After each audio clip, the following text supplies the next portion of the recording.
Je m'appelle Charlotte et je pense que les plus belles découvertes se font au bout de la rue.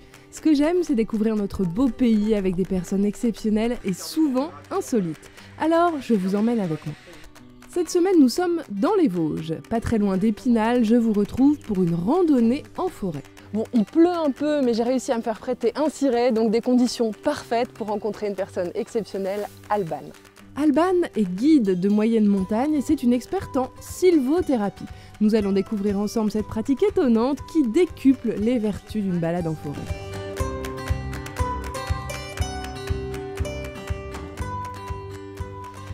Alban, on s'est équipé comme on a pu, sous la pluie. En tout cas, on est entouré de verre, un décor tout vert. Tu peux nous décrire un peu ce qu'il y a autour de nous ?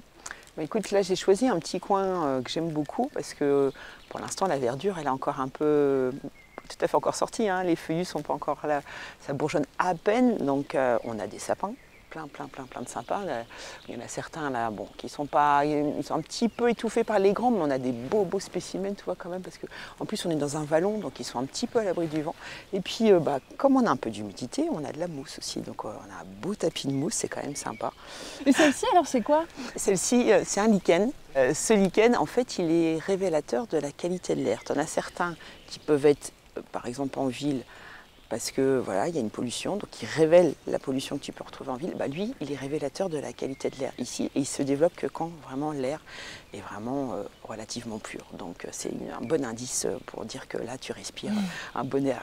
C'est un indice qu'on va se faire du bien. Tout à fait. On va se faire du bien aussi avec la sylvothérapie. Est-ce que tu peux nous dire en quelques mots qu'est-ce que ça veut dire et à quoi ça correspond ? Alors la sylvothérapie, c'est une technique qui a été mise au point et qui est reconnue par les Japonais déjà depuis une quarantaine d'années.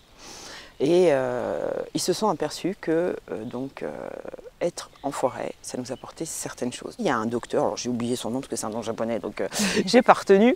Et ce docteur, il avait mesuré que les gens qui s'étaient promenés en forêt avaient leur stress, donc c'est une hormone qu'on peut mesurer, le cortisol.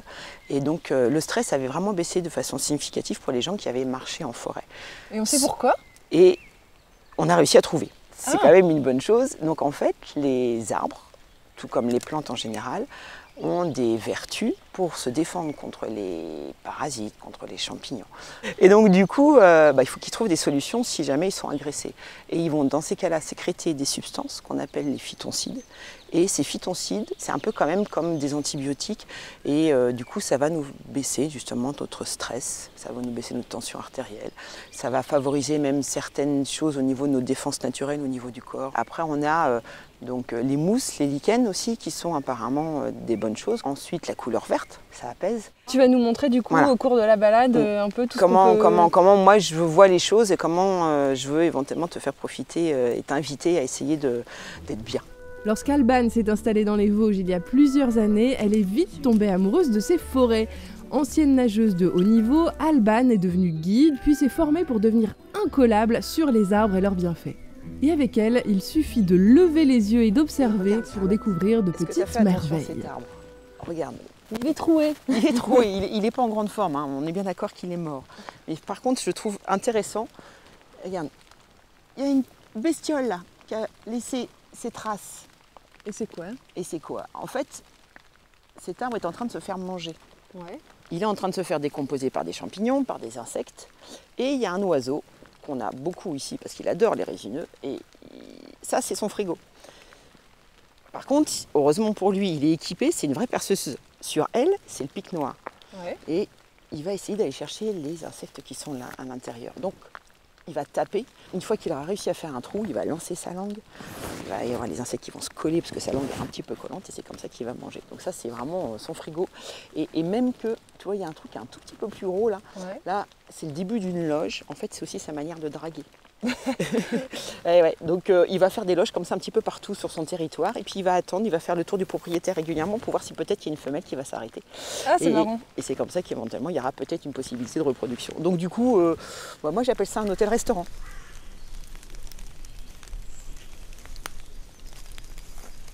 Il y a deux grands types d'arbres, de résineux dans les forêts des Vosges, c'est les sapins et les épicéas. Mais alors comment on fait pour savoir si c'est un sapin ou un épicéa ? Alors le plus simple quand même, c'est de réussir à trouver des petites branches quand même. Parce que là, toi, je pourrais te dire avec l'écorce, moi j'arrive à le faire, mais c'est quand même pas évident. Donc du coup, toi, j'en ai ramassé là.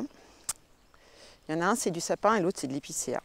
Épicéa, épicéa, ça fait 4 syllabes. Tu vois, tu as les aiguilles qui tournent autour. Ouais. Sapin, 2 syllabes. Les aiguilles, ça. À gauche et à droite. Voilà. Donc là, tu as la brosse à cheveux et là, tu as le peigne. Sens-le. Tu froisses les aiguilles et tu sens. Mais en fait, je trouve que ça a plus une odeur fruitée. Ouais. Ça n'est pas la bonne réponse. Oui, non, pas du tout. Alors vas-y, maintenant goûte. Ah ben, c'est assez acide en fait. Est-ce que si je te dis agrumes, oui, ça me parle. Hein, ça te parle? Oui, un petit goût d'agrumes. Hein, mais orange, citron. Cédrat. Moi, c'est ce que je vais faire bientôt. Je vais faire du sirop de bourgeon de sapin. À l'image des bonbons des Vosges, c'est pareil. On s'est aperçu qu'il y avait des vertus. C'est pas que une fable. Il y a des bonnes choses aussi sous différentes formes. Tu vois, la forêt nous offre toujours à chaque fois plein de bonnes choses. Bah, quand on se balade avec toi, qu'est-ce que tu nous fais faire autour des arbres? Bah, en fait, la forêt et les arbres, pour moi, c'est vraiment un support. Donc après, je vais t'inviter à explorer cet arbre. C'est-à-dire qu'on va utiliser nos sens. Et après, par exemple, ce que tu peux faire aussi, c'est coller ton nez aussi dessus. Essayer de voir si tu sens quelque chose. Et après, à partir de là, je peux éventuellement, donc petit à petit, une fois qu'on a vraiment bien exploré cet arbre, bah, trouver une position, s'adosser, fermer les yeux et éventuellement, je t'invite à faire une méditation guidée. Et les gens, quand ils ont fini une balade avec toi, qu'est-ce qu'ils te disent? Enfin, qu'est-ce qu'ils ont ressenti? Je pense qu'ils mettent les choses bout à bout et ils comprennent que, ouais, il y a eu une époque où peut-être, voilà, ils aimaient se balader, ils aimaient la forêt, en fait, ils ont perdu le fil. Et là, je leur ai remis un pied dans la forêt, d'une certaine manière, tu vois. Je les ai peut-être rassurés et le plus important, c'est vraiment, tu vois, à nouveau cette connexion à la nature. Je crois que vraiment, on a oublié, mais c'est tellement important, les arbres, la forêt, la nature en général. Il faut absolument qu'on pense à la préserver et qu'on se reconnecte à ça parce qu'on est connecté maintenant avec tous les moyens, avec plein tu de vois, choses, mais peu avec la nature. Mais peu avec la nature et ça fait un bien fou. C'est tellement simple, et puis ça ne demande rien. C'est voilà, juste aller se balader en forêt. C'est vrai que cette balade en forêt fait un bien fou. Et puis vous avez entendu Alban, c'est simple et c'est gratuit. Alors voilà une bonne idée pour votre prochain week-end. Histoire de se réchauffer après cette rando pluvieuse, Alban me propose une petite adresse qu'elle aime beaucoup, cette brasserie dans le centre d'Épinal. Thibaut, chimiste de formation, s'est lancé dans l'aventure de la bière artisanale et vous allez voir qu'ici aussi, on retrouve un peu de la forêt des Vosges. À quel moment on se dit « j'ai envie de consacrer ma vie, ou en tout cas une grosse partie de ma vie, à la bière » ?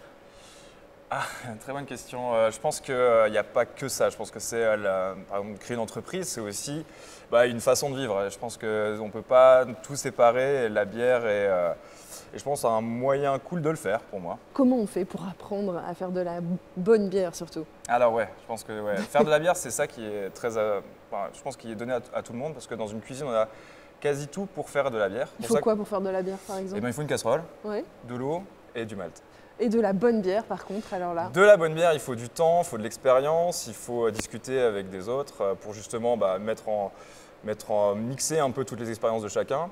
Et surtout, il faut avoir une rigueur parce que on travaille sur quelque chose de vivant, donc il faut maîtriser ce que l'on fait, il ne faut pas avoir de mauvaises surprises, il faut comprendre en fait pourquoi on arrive à avoir une bonne bière pour pouvoir la refaire une deuxième fois. Parce qu'on peut avoir des coups de chance, mais après, il faut le reproduire. Oui, et on ne sait pas forcément pourquoi. Alors, la fouillotte, qu'est-ce que ça veut dire déjà, fouillotte? Fouillotte, ça veut dire feuille en patois vosgien. Ça vient justement de là où est née la première bière, la Fouillotte, qui est la ferme de la Fouillotte, un lieu dit dans les Vosges. Une ferme familiale où j'ai commencé à brasser en tant qu'amateur. Et pourquoi elle est vosgienne? Qu'est-ce qu'elle a de particulier qu'on ne trouvera qu'ici? Alors toi déjà? Déjà moi. Déjà voilà, il y a des Vosgiens dans la brasserie. Là effectivement on va être plus sur la patte en fait de la personne qui va brasser. On va plus regarder ce que le brasseur fait et les influences culturelles. Et je pense que c'est là où on va retrouver la patte vosgienne comme la bière au sapin par exemple. Alors justement il y a des branches de sapin derrière nous, il y a aussi pas mal de matériel. Qu'est-ce qui se passe ici ou qu'est-ce qui va se passer? Alors là, le lieu du crime, là il va se passer une bière. Il va naître une bière dans cette cuve. La première étape, ça va être de la cuisson du céréal pour récupérer le sucre. Et ce sucre-là va être transformé en alcool par les levures dans une seconde étape. Et à l'étape de cuisson, c'est là aussi on va rajouter les épices, qui sont l'épice que tout le monde connaît pour la bière, c'est le houblon. Mais ça nous permet aussi d'en rajouter d'autres, comme là par exemple les branches de sapin. Elle vient d'où cette branche? Alors là, la branche, je l'ai cueillie ce matin chez moi. Alors qu'est-ce que ça va lui apporter à la bière comme goût? On va sentir un petit peu comme les bonbons vosgiens Non, pas vraiment, parce que du coup, là, on travaille vraiment le produit brut. Donc on va avoir quelque chose de plus végétal, plus forestier aussi. Mais également, on va avoir les différentes saisons finalement dans notre bière, parce qu'au moment où je coupe la branche, si c'est en hiver ou au printemps, on va avoir soit les débuts de bourgeons, etc. Donc en fait, la bière va évoluer en fonction au moment où j'ai ramassé les branches. Et donc on va avoir des parfums qui évoluent et un parfum un peu plus forestier et quelque chose de plus agrume. Aujourd'hui, ils sont 5 à travailler dans cette brasserie, 5 copains attachés à leur territoire, à tel point qu'ils se sont lancés dans une autre activité, toujours en lien avec la forêt, la confection d'objets en bois. Et ça se passe à l'étage de la brasserie avec Florian. Alors à la base, c'était un petit peu une idée folle, comme ça on s'était dit tiens, on se lance dans les Vosges. Qu'est-ce qui est symbolique? C'est le bois, donc ce serait quand même vachement bien d'avoir des sous-bocs en bois. Et tout est parti de ça. On a eu l'occasion de tester sur une découpe laser. Voilà, exactement. Alors ceux-ci sont hêtres vosgiens. On avait testé, du coup on a vu le résultat. On s'est dit voilà, on va se lancer, on va s'acheter une découpe laser. À la vôtre alors. Alors moi j'ai envie de dire qu'on a bouclé une certaine forme de boucle parce que je retrouve quand même le goût de la forêt de tout à l'heure quand tu m'as fait goûter l'épine. Non, comment on dit? On dit une épine ou un... Aiguille, mais oui. Les épines, ça pique. Ouais, oui, les aiguilles, bon, pas voilà. toujours. On retrouve le goût un peu de l'aiguille et puis ce côté un petit peu, allez, pas sucré, mais presque, ça c'est autre chose, non?